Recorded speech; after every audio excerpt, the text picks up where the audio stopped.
No one ever taught us how to love ourselves. They said, love you, it's important.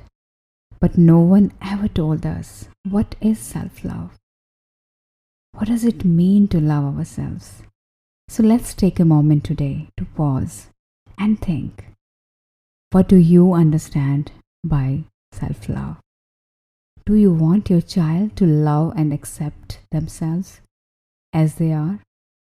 Do you love and accept yourself as you are? Why it's so important and crucial to love and accept yourself wholeheartedly. These are few things we are discussing on the podcast today. This is Raising Parents 2.0 and I am Saloni Singh, your host, a life, family and self-mastery coach. And we are talking about self-love today.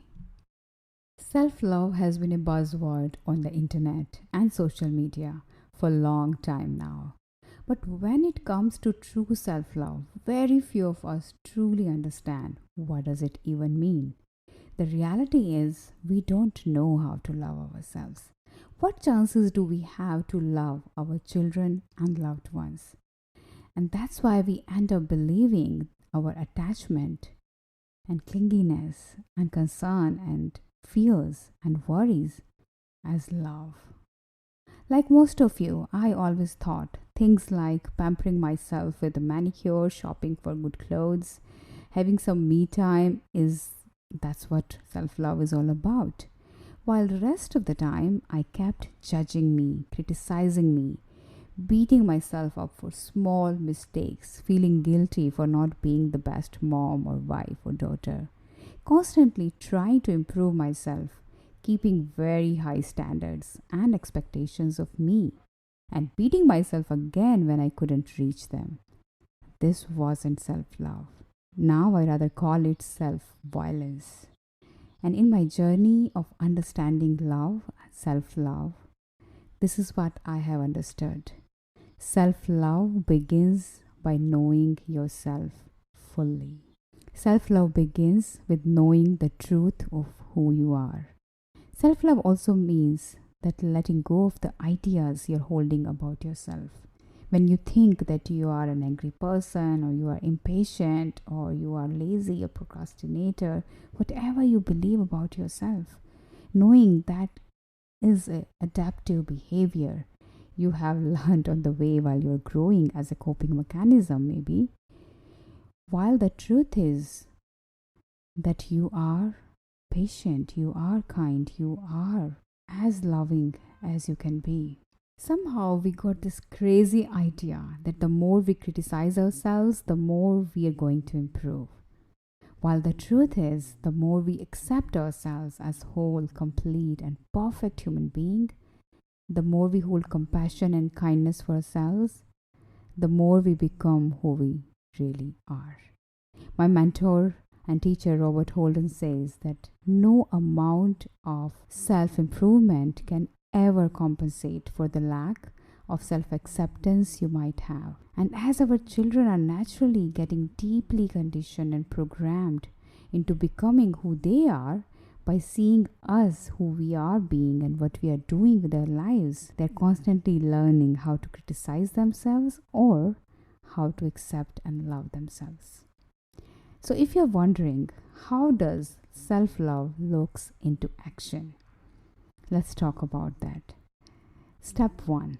It begins with a loving self-talk. How you talk to yourself inside your head. Is this voice kind, loving, nurturing, compassionate, empathic? Just notice.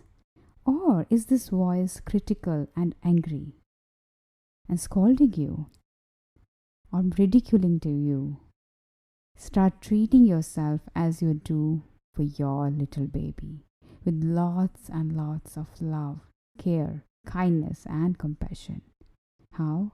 By dropping all comparison, releasing the need for perfectionism, dropping the demands, high demands you have from yourself, taking care of your body, of your mind, of your heart, nurturing yourself, playing, having fun and laughter, loving and getting loved, taking rest when you're tired, and not believing others' ideas of success, getting out of the rat race and unreasonable competitions, carving your own path. That is self love.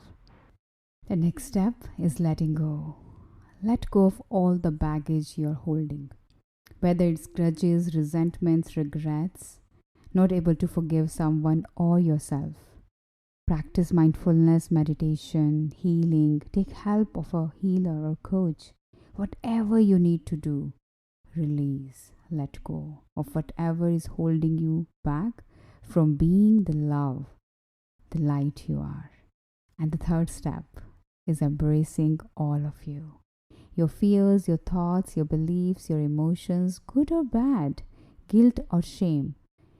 When you can watch all these waves of emotions and not get impacted negatively by it, then you are swimming in the depth of self-love.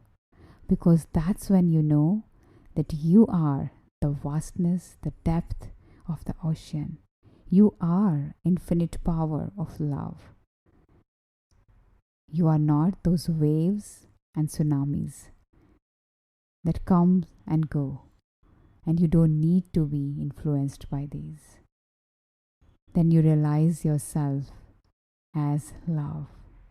Then you know in your being that you are made of love. You are patience. You are kindness. You are compassion. And when you lose any of this, which will happen because you are a human, then you forgive yourself, let go again, and start afresh and become love, kindness, compassion again. Self-love is knowing who you truly are. So next time when you criticize yourself, just ask, who would I be if I drop my judgment for myself right now? And do that. I will be seeing you in the next episode of Raising Parents with another topic. Till then, keep evolving, keep growing, and keep inspiring yourself, your children, and the whole world. Sending you lots of love and light. If you like this episode, please do write a review for us on Apple Podcast or Castbox. And I look forward to seeing you soon. Bye-bye.